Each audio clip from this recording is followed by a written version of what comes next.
first speaker, Heather Ferguson. Heather Ferguson is the Senior Vice President of Corporate Affairs at OPG, where she is responsible for all stakeholder outreach, government relations, Indigenous relations, and corporate communications activities in support of the OPG business goals. Heather has more than 20 years experience in the resource development, energy, and electricity sectors, which includes OPG's VP of New Business Ventures and Electrification, VP of Environment, and Director of the Hydro Business Development Group. In these roles, she was instrumental in creating OPG's Electrification Development Group, as well as assembling the company's new nuclear team working to advance small modular nuclear reactors. As the Hydro Business Development Lead, Heather and her team successfully built Northern Power projects in partnership with Indigenous communities. Heather currently serves as a director on the boards of Atura Power, the Canadian Nuclear Association, the Canadian Nuclear Association, and the Council of the Great Lakes Region. Heather. Great. Can everybody see the screen okay? Just double checking.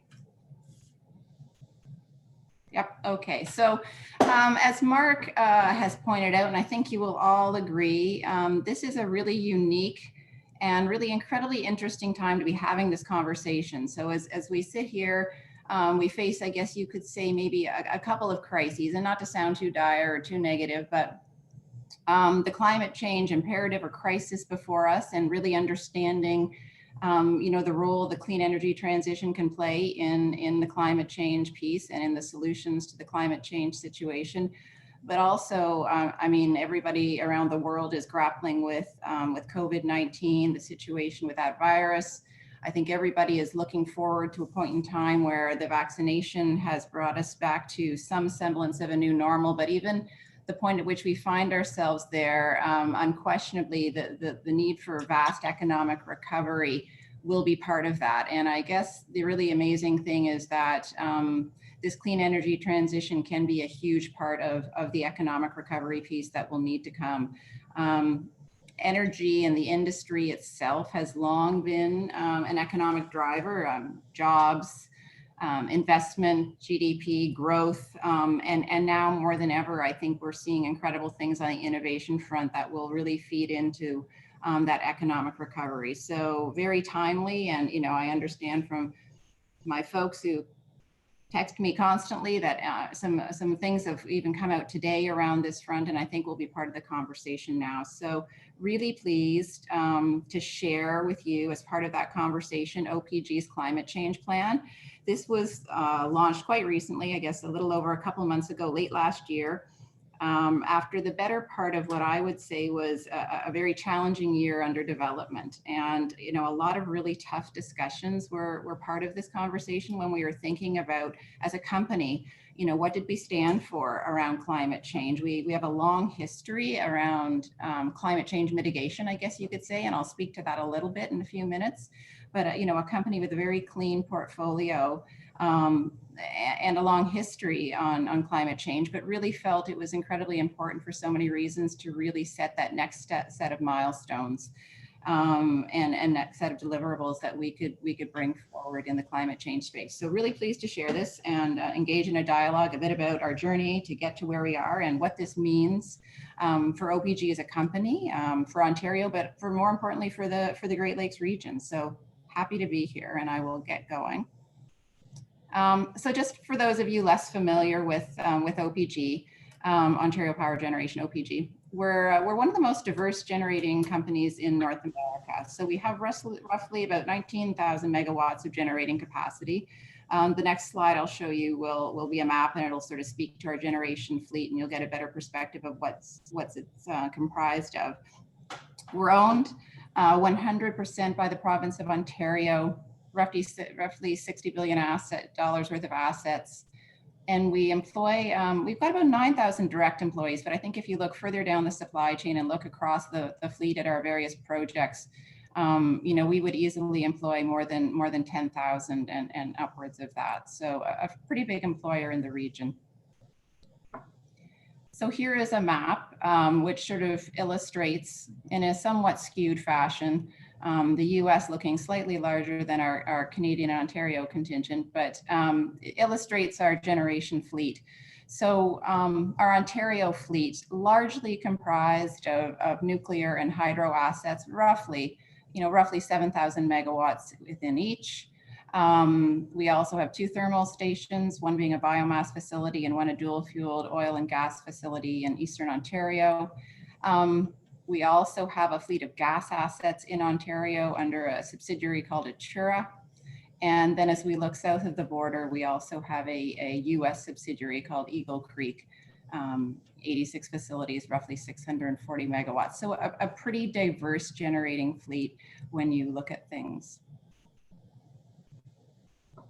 So just before I get into the climate change plan and how we approached it, it's sometimes helpful to understand a little bit about the Ontario electricity sector and where we've been, the strides we've made, and then that really was very informative when we started to think about where do we go from here. So this graphic illustrates where we've been and where we are now. So it clearly calls out, when you look at those orange electricity wedges, what the impact was of closing the coal assets in Ontario. So this was the culmination of a better part of a decade's worth of effort, which was really, and 2014 was the year we burnt the last piece of coal, as we like to say.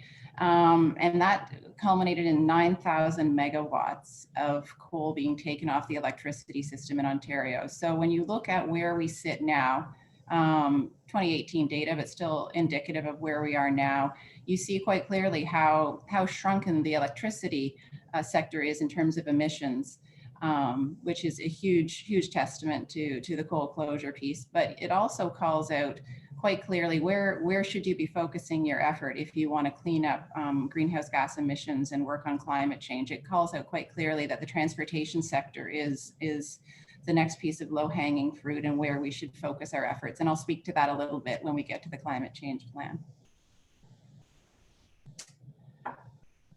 Again, just for context, when we look across various other jurisdictions, and I guess this is just calling out, some of the heavy lifting that we did in Ontario to get to where we are now, and you look across a number of other jurisdictions about where they are on the carbon intensity perspective.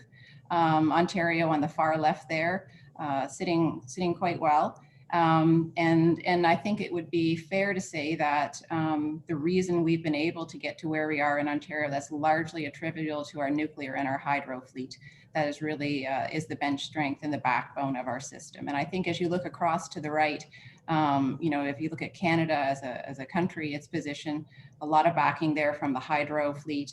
And further across, when you look at France, again, a lot of backing from its nuclear fleet. So that'll be another theme that I will draw out when I speak to our climate change objectives. So what were those goals, and what was it that took us the better part of a year to come up with? And I think you can see, I'll call it out now, and it'll probably be part of some of the questions that might get raised. We are a company of diverse set of assets there, but we do have gas in our portfolio. The acquisitions that were taken forward a little over a year ago resulted in us acquiring a number of gas assets. So that is part of our portfolio. But we felt as a company, it was still very important for us to set some very ambitious but realistic objectives. And so our climate change goals are twofold. The first is to be a net zero carbon company. So in other words, the assets that we have, the power that we generate, taking away offsets that are part of our portfolio, is again to be net zero by 2040. But the second part, and this may be a confusing part we can get into a bit more, is to be a catalyst for a net zero carbon economy. So some people say, well, what does that mean? So you want to be a net zero carbon company. So that's your GHG footprint. But what does that mean to be a catalyst? And so as we go through the next number of decades, advancing our position to be net zero by 2040, there's certain innovative technologies that we are going to be investing in to help support us get there. And we feel that those technologies, hydrogen could be an example, carbon capture could be an example. There's a whole host of other things that could be an example, and some I'm sure which we've yet to really discover, that could be catalysts for other economies and other parts and other jurisdictions in which we operate to support them reaching a net zero carbon emissions by 2050. So, with the time we have here, I'm going to touch quickly on I would say on a couple of the foundations of our climate change plan, and there's a number of others, and happy to get into them in the Q&A. But a couple key pieces, and the first being small modular reactors. So small modular reactors, SMRs as they're called. So these are much smaller than your typical large scale CANDU reactors, which we operate in Ontario and in other parts of Canada. And they range in size from, they could be smaller than a megawatt, and that would be your off-grid or community scale size SMR. They're often called VSMRs, V for the very small modular reactor, or they could be in sort of the 300 to 400 megawatt on-grid size SMR. And we're interested actually in both. So we have a couple streams of investments and projects that are going.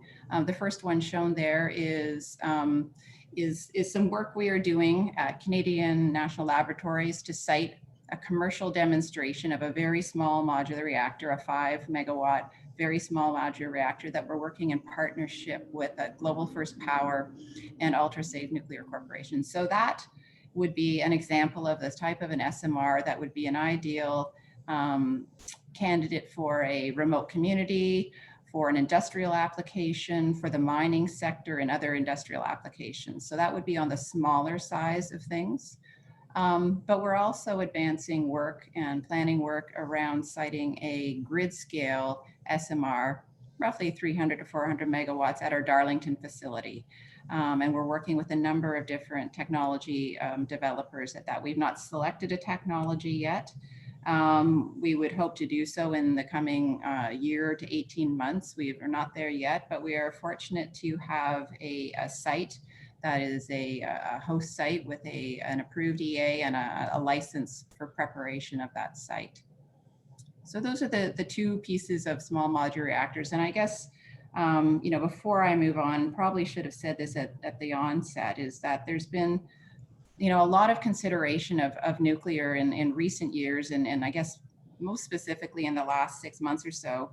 And the common thought really is that it'd be very, very difficult from an energy and electricity perspective to reach the net zero goals, or net zero by 2050, if nuclear does not form part of that solution. So I think that the consensus is quickly becoming that, and so we are looking to invest in that next generation of nuclear reactors to support that.